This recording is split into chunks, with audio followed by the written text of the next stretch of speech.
Aujourd'hui, nous allons voir la phrase de base.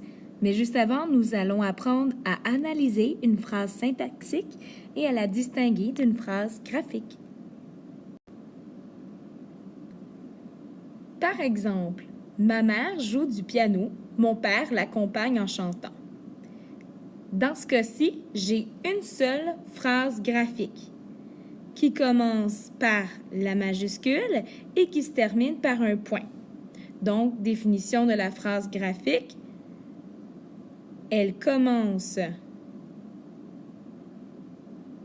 par une majuscule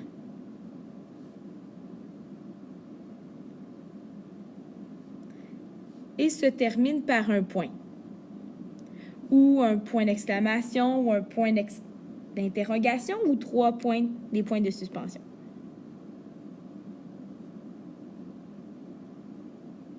Ensuite, toujours dans la phrase graphique « Ma mère joue du piano, mon père l'accompagne en chantant », on se rend compte qu'on a deux phrases syntaxiques. Premièrement, « Ma mère joue du piano », ensuite « Mon père l'accompagne en chantant ». Pourquoi? Parce que la phrase syntaxique est constituée du groupe sujet suivi du groupe prédicat. Commençons par aborder le groupe sujet. Pour analyser les phrases syntaxiques, on se sert du modèle de la phrase de base, c'est-à-dire sujet plus prédicat, qui est le groupe du verbe, sujet et prédicat étant des fonctions, nom et verbe étant des classes de mots, ainsi que de façon facultative, un ou plusieurs compléments de phrase.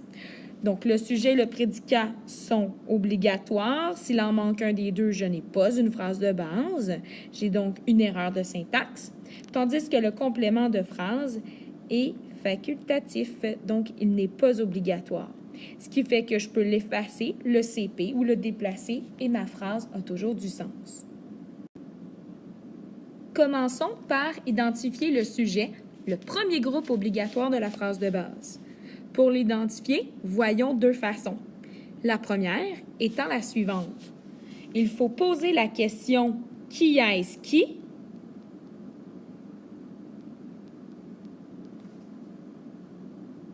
avant le verbe.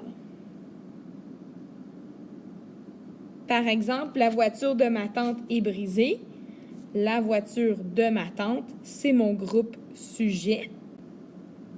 Donc, la voiture de ma tante est le groupe sujet parce que j'ai posé la question « Qui est-ce qui ?» devant le verbe « est brisé ». Qui est-ce qui est brisé?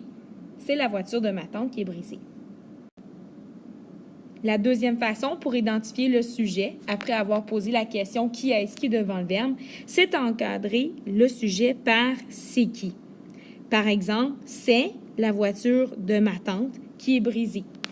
Et non pas, c'est la voiture qui de ma tante est brisée. Dans ce cas-ci, on se rend bien compte que ça ne se dit pas. Donc, il manque des mots dans le groupe sujet. C'est-à-dire qu'on a sûrement pris seulement le déterminant et le non-noyau, mais qu'on a oublié l'expansion, dans ce cas-ci, un G-prep de ma tante.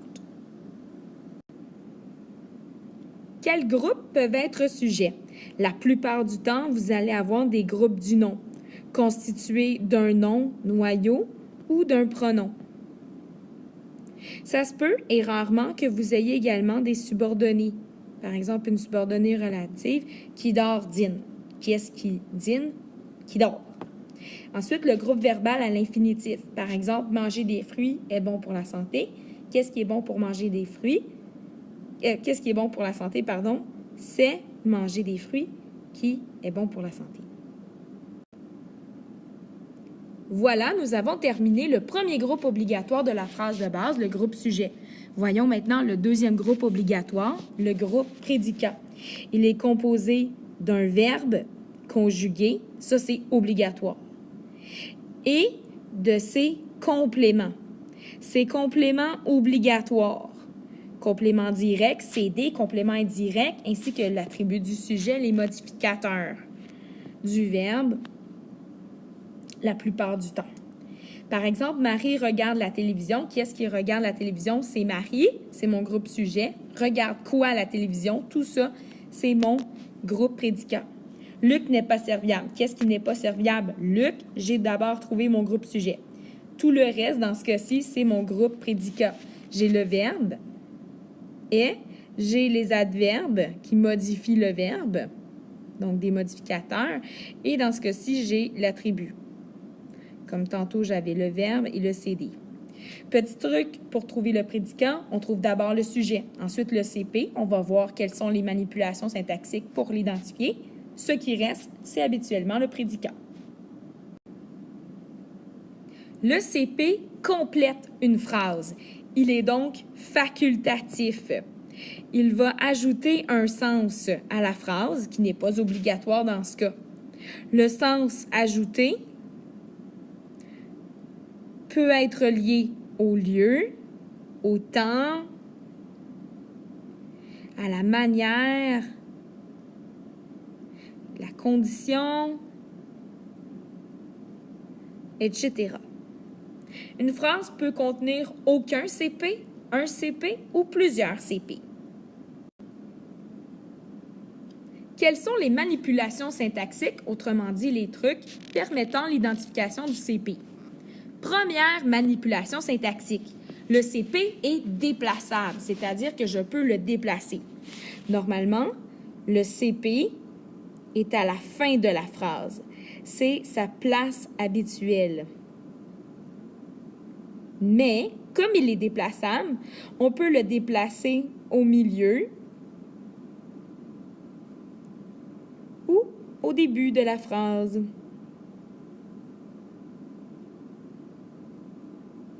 Par exemple, je cours 2 km à tous les jours. Qui est-ce qui court 2 km? C'est je. J'ai trouvé mon sujet.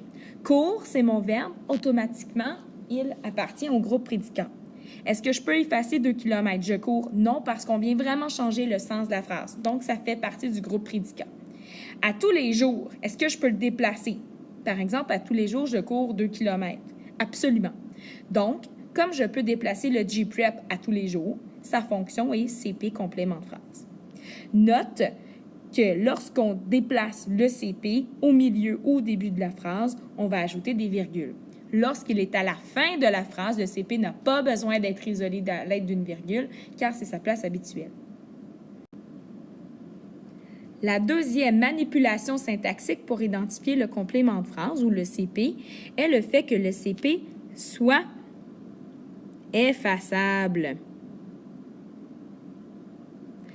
sans changer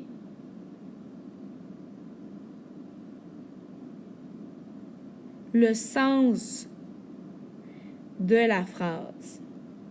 Ça, c'est super important.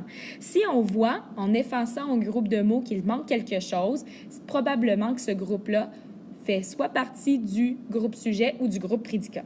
Mais si tu peux effacer le groupe de mots sans changer le sens de la phrase, c'est peut-être un CP. Vérifie si tu peux le déplacer en plus de l'effacer.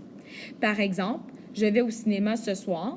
Ce soir est le CP. On peut très bien le déplacer au début. Ce soir, je vais au cinéma et on peut l'effacer. Je vais au cinéma. Par contre, attention, tout ce qui s'efface n'est pas un CP. Pensez aux expansions du nom, qui sont très, très souvent facultatives. On peut les effacer, mais les expansions du nom, donc les expansions dans le groupe du nom, ne sont pas déplaçables comme le CP. Une troisième manipulation syntaxique pour identifier le complément de phrase est d'ajouter « et cela se passe » ou « et il fait cela » devant le CP. Voici des exemples. J'ai acheté une robe et cela pour le mariage de Luc. Nous faisons du ski et cela dans les Alpes. Ce truc, tu l'appliques quand tu as évidemment essayé les deux autres, c'est-à-dire que tu as tenté d'effacer le CP et de déplacer le CP. Dans le doute, tu appliques ce truc-là. Quels groupes peuvent être CP? Tout d'abord, il y a le groupe de la préposition ou le groupe prépositionnel ou le G-Prep. Par exemple, j'apprends l'espagnol depuis le mois d'août. Depuis le mois d'août est ton G-Prep, ton CP. Deuxième groupe de mots qui peut être CP, le groupe de l'adverbe. Par exemple, demain. Troisième groupe qui peut être CP, le groupe du nom. Par exemple, ce soir. Je te rappelle que ce J-prep, ce groupe de l'adverbe et ce GN peuvent être déplacés et effacés. Il est important d'appliquer les trucs et non pas de tenter de deviner. Le quatrième groupe qui peut être complément de phrase est la subordonnée circonstancielle.